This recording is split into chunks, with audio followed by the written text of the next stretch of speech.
नमस्कार दोस्तों, स्वागत है आपका आज के मुख्य समाचार में, जिसमें सबसे पहली और बड़ी खबर में जिक्र मध्य प्रदेश का। चुनावी साल में कांग्रेस का हिंदुत्व कार्ड, कमलनाथ करवाएंगे धीरेन्द्र शास्त्री की कथा।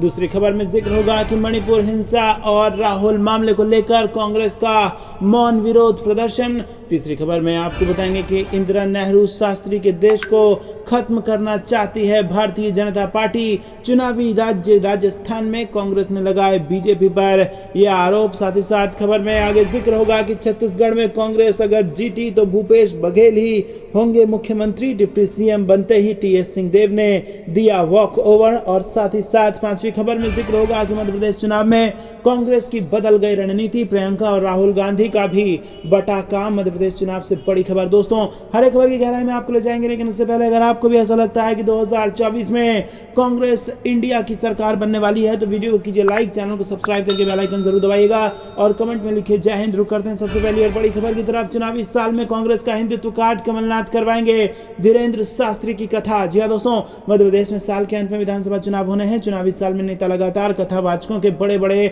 आयोजन करवा रहे हैं और अब इस लिस्ट में कांग्रेस प्रदेश अध्यक्ष और पूर्व सीएम का कमलनाथ का नाम भी जुड़ गया है। कमलनाथ अपने गृह क्षेत्र छिंदवाड़ा में 5 से 7 अगस्त तक पंडित धीरेन्द्र कृष्ण शास्त्री की कथा का आयोजन करवाने जा रहे हैं। छिंदवाड़ा के समरिया में इसके लिए करीब 25 एकड़ जमीन को किराए पर ले लिया गया है। आपको बता दें कि सिमरिया में ही कमलनाथ ने 108 फीट ऊंची हनुमान भगवान की मूर्ति बनवाई है, जिसके साथ ही एक मंदिर भी बनवाया है और इसी मंदिर के पास राम कथा का आयोजन होगा। छिंदवाड़ा की मारुति नंदन सेवा समिति के संयोजक आनंद बख्शी और पूर्व मुख्यमंत्री कमलनाथ, सांसद नकुलनाथ समेत कई सारे इसकी तैयारी में लगे हैं। रुक करते हैं ब्रेकिंग न्यूज की तरफ। मणिपुर हिंसा और राहुल मामले को लेकर कांग्रेस का मौन विरोध प्रदर्शन। जी हां दोस्तों, कांग्रेस की दिल्ली प्रदेश इकाई ने मणिपुर में जातीय संघर्ष और राहुल गांधी को लोकसभा की सदस्यता से अयोग्य करार दिए जाने के खिलाफ रविवार को यहां मौन विरोध प्रदर्शन किया। कांग्रेस के कई नेता और कार्यकर्ता मौन सत्याग्रह धरना के लिए शहर के मध्य में जंतर मंतर पर एकत्र हुए। दिल्ली कांग्रेस अध्यक्ष अनिल चौधरी ने कहा कि विरोध प्रदर्शन के माध्यम से कांग्रेस पार्टी आम लोगों को प्रभावित करने वाले मुद्दों को उजागर कर रही है। चौधरी ने कहा कि आप राहुल गांधी की लोकसभा सदस्यता, उनका घर छीन सकते हैं, लेकिन वो डरेंगे नहीं। मौन सत्याग्रह के जरिए कांग्रेस पार्टी आम लोगों के मुद्दों को सरकार के सामने ला रही है।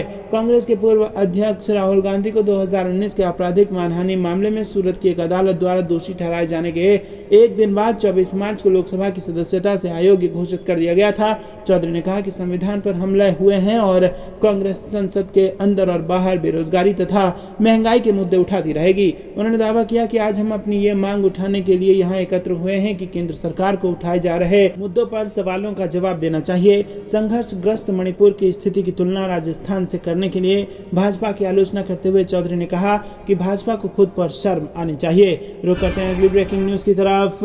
इंदिरा नेहरू शास्त्री के देश को खत्म करना चाहती है बीजेपी। चुनावी राज्य राजस्थान में कांग्रेस ने लगाए आरोप। जी हां दोस्तों, चुनावी राज्य राजस्थान में बीजेपी और कांग्रेस के बीच बयानबाजी तेज हो गई है। कांग्रेस के राजस्थान प्रभारी सुखजिंदर सिंह रंधावा ने रविवार को भारतीय जनता पार्टी पर निशाना साधते हुए कहा कि जो देश इंदिरा गांधी, जवाहरलाल नेहरू, लाल बहादुर शास्त्री, डॉक्टर मनमोहन सिंह ने बनाया है, उसे भगवा पार्टी खत्म करना चाहती है। जयपुर देहात के कांग्रेस अध्यक्ष गोपाल मीणा के पदभार ग्रहण समारोह को संबोधित करते हुए रंधावा ने कहा कि जो देश इंदिरा गांधी, जवाहरलाल नेहरू, लाल बहादुर शास्त्री, डॉक्टर मनमोहन सिंह ने बनाया है, भाजपा उसको खत्म करना चाहती है और हम कभी ऐसा नहीं होने देंगे और शुरुआत राजस्थान से करेंगे। प्रधानमंत्री क्यों इतनी बार राजस्थान का दौरा कर रहे हैं? दरअसल उन्हें इस बात का डर है कि अगर वो राजस्थान हार गए तो पूरा हिंदुस्तान हार जाएंगे। दोस्तों, इसी के साथ उन्होंने कहा कि मेरी भी चुनौती है प्रधानमंत्री साहब, हम भाजपा को यहां से हराएंगे और देश में कांग्रेस की सरकार बनाएंगे। मणिपुर की घटना का जिक्र करते हुए रंधावा ने कहा कि 3 महीने से मणिपुर में क्या हो रहा है, प्रधानमंत्री की ना नींद खुल रही है। मन की बात करते हैं। उन्होंने कहा कि हमको कांग्रेस ने अनुशासन में रहना सिखाया है। हमारी शुरुआत हुई थी महात्मा गांधी से। हम कांग्रेस वाले काम करना चाहते हैं। हम भगत सिंह भी बन सकते हैं, हम महात्मा गांधी भी बन सकते हैं। उन्होंने कहा कि प्रदेश सरकार ने बहुत काम किए हैं और अब समय आ गया है कि कांग्रेस का वर्चस्व बनाए रखा जाए। इस अवसर पर प्रदेश कांग्रेस प्रदेश अध्यक्ष गोविंद सिंह डोटासरा सहित कांग्रेस ने पदाधिकारी और कार्यकर्ता मौजूद थे। बता दें कि कुछ ही दिनों पहले बीजेपी के राष्ट्रीय अध्यक्ष जेपी नड्डा ने भी कांग्रेस और अन्य विपक्षी दलों पर जमकर निशाना साधा था। रुक करते हैं अगली ब्रेकिंग न्यूज की तरफ। छत्तीसगढ़ में कांग्रेस जीती तो भूपेश बघेल ही होंगे मुख्यमंत्री। डिप्टी सीएम बनते ही टीएस सिंहदेव ने दे दिया वॉक ओवर। जी हां दोस्तों, आपको बता दें कि छत्तीसगढ़ से इस साल विधानसभा चुनाव छत्तीसगढ़ में होने हैं और इसे लेकर कांग्रेस बीजेपी रणनीति तैयार करने में जुटी है। वहीं उप मुख्यमंत्री टीएस सिंहदेव ने कहा है कि कांग्रेस विधानसभा चुनाव मुख्यमंत्री भूपेश बघेल के सामूहिक नेतृत्व में लड़ेगी। अगर पार्टी जीतती है तो सीएम पद के लिए बघेल के नाम पर सबसे पहले विचार किया जाएगा। दरअसल भूपेश बघेल और सिंहदेव के बीच लंबे समय से तनातनी चल रही है। सिंहदेव 2018 चुनाव के बाद मुख्यमंत्री बनने की रेस में भी थे और वो भूपेश बघेल के नेतृत्व वाली अपनी ही सरकार के खिलाफ भी मुखर भी रहे। ढाई साल के सीएम के फॉर्मूले को लेकर सिंहदेव खेमे की ओर से लगातार संकेत दिए जा रहे। सिंहदेव ने 3 साल पहले ढाई साल के सीएम फॉर्मूले को लेकर बहस तेज की थी। रुक करते हैं अगली ब्रेकिंग न्यूज की तरफ, जो कि मध्य प्रदेश के चुनाव से आ रही है। मध्य प्रदेश चुनाव में कांग्रेस की बदल गई रणनीति। प्रियंका गांधी और राहुल गांधी का बट गया काम। जी हां दोस्तों, आपको बता दें मध्य प्रदेश के विधानसभा चुनाव में कांग्रेस का चेहरा कौन होगा ये बड़ा सवाल है, मगर प्रचार में मुख्य चेहरा पूर्व अध्यक्ष राहुल गांधी और राष्ट्रीय महासचिव प्रियंका गांधी रहने वाली हैं। पार्टी की रणनीति के मुताबिक प्रियंका जहां शहरी इलाकों की कमान संभालेंगी, वहीं राहुल गांधी को आदिवासी, दलित और ग्रामीण इलाकों में ज्यादा सक्रिय किया जाएगा। राज्य में पार्टी की कमान कमलनाथ के हाथ में है और राज्य इकाई उन्हें चेहरा बनाए हुए है। राज्य के नेता उन्हें भावी मुख्यमंत्री तक कह रहे हैं, मगर पार्टी हाईकमान की ओर से इस बात के साफ संकेत अब तक नहीं मिले हैं कि पार्टी चुनाव से पहले मुख्यमंत्री का चेहरा किसी को बनाएगी भी या नहीं। ऐसा इसलिए क्योंकि राहुल गांधी से भी जब मुख्यमंत्री के चेहरे को लेकर सवाल किया गया तो वो भी उसे टाल गए। राज्य में इसी साल के अंत तक विधानसभा के चुनाव होने हैं और इन चुनावों के लिए कांग्रेस ने अपनी रणनीति तैयार भी कर ली है। राष्ट्रीय महासचिव प्रियंका गांधी के अब तक राज्य के 2 दौरे हो चुके हैं और इन दोनों ही दौरों में उन्होंने प्रदेश की जनता की जिंदगी में बदलाव लाने वाली गारंटी दी है। पार्टी सूत्रों का कहना है कि राज्य में निचले स्तर से जो रिपोर्ट्स आ रही है वो पार्टी हाईकमान को उत्साहित कर देने वाली है और यही कारण है कि पार्टी ने प्रचार को लेकर यहाँ पर खास रणनीति बना रखी है। इसी रणनीति के मुताबिक जहां प्रियंका गांधी शहरी इलाकों में सभाएं रोड शो करेंगी, वहीं राहुल गांधी आदिवासी और ग्रामीण इलाकों में ज्यादा सक्रिय रहेंगी। दोस्तों, इसी रणनीति के मुताबिक प्रियंका गांधी के अब तक 2 दौरे हुए हैं और वो महाकौशल के जबलपुर और ग्वालियर चंबल के ग्वालियर में हुई हैं। रुक करते हैं अगली ब्रेकिंग न्यूज की तरफ। बीजेपी की डबल इंजन सरकारें हुई फेल, सिंगल इंजन बिहार निकला आगे। जेडीयू ने कर दिया ये बड़ा दावा। जी हां दोस्तों, जेडीयू के राष्ट्रीय महासचिव व प्रवक्ता राजीव रंजन ने बिहार में कम हुई गरीबी को लेकर भाजपा के नेताओं के आ रहे दावों को हास्यास्पद बताया है। उन्होंने आरोप लगाया कि केंद्र सरकार द्वारा बिहार की राह में रोड़े अटकाने के बावजूद नीति आयोग द्वारा जारी गरीबी सूचकांक में बिहार का सबसे आगे होने से भाजपा नेता जल भून कर राख हो गए हैं। उन्हें ये बर्दाश्त ही नहीं हो रहा है कि नीतीश कुमार ने अपने बूते पर बिहार की गरीबी कैसे कम कर दी है।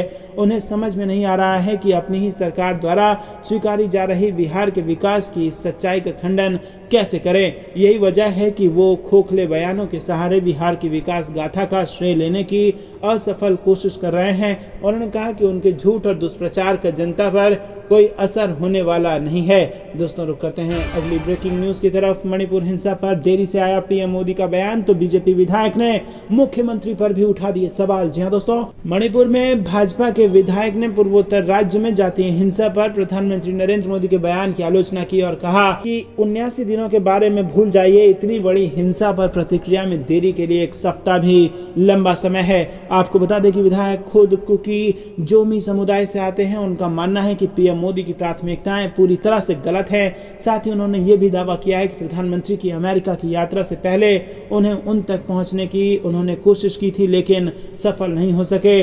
दोस्तों, आपको बता दें कि एक इंटरव्यू में उन्होंने कहा कि अंतर्राष्ट्रीय संबंधों के महत्व को नजरअंदाज नहीं किया जा सकता है, लेकिन जहां लोग मारे जा रहे हैं उस मामले को सुलझाने पर भी ध्यान देना चाहिए। मानवता यही है जिसकी कमी है। भाजपा विधायक ने आरोप लगाते हुए कहा कि हमने जनता के प्रतिनिधि के रूप में प्रधानमंत्री से मिलने का समय मांगा था लेकिन कोई प्रतिक्रिया नहीं मिली और आज तक उन्हें स्थिति की गंभीरता से अवगत कराने के अवसर का हम इंतजार कर रहे हैं। दोस्तों, इसी के साथ हाउकेप उन 10 कुकी विधायकों में शामिल हैं जिन्होंने एक पत्र में एन बीरेन सिंह के नेतृत्व वाली राज्य सरकार पर आदिवासी समूह की रक्षा करने में गंभीर विफलता का आरोप लगाया था। उन्होंने प्रदेश में एक अलग प्रशासन की मांग की थी और उन्होंने आरोप लगाया कि 3 मई 2023 को चिन, कुकी, मिजो, जोमी पहाड़ी आदिवासियों के खिलाफ बहुसंख्यक मैती लोगों द्वारा शुरू की गई हिंसा ने राज्य को विभाजित कर दिया है।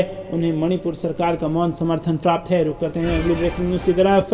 एनडीए में हो सकती है बड़ी टूट, एक ही सीट पर चुनाव लड़ने के लिए इस दो नेताओं में मचा है घमासान। दोस्तों आपको बता दें कि एक तरफ देश के विभिन्न दल इंडिया के तौर पर संगठित होकर भाजपा की सरकार को चुनौती दे रहे हैं और आने वाले लोकसभा चुनाव में नरेंद्र मोदी को सत्ता से बाहर करने का दम भर रहे हैं, तो वहीं दूसरी तरफ उनके विपक्षी गठबंधन दल भाजपा नीति एनडीए यानी राजग में अलग ही लड़ाई छिड़ी हुई है।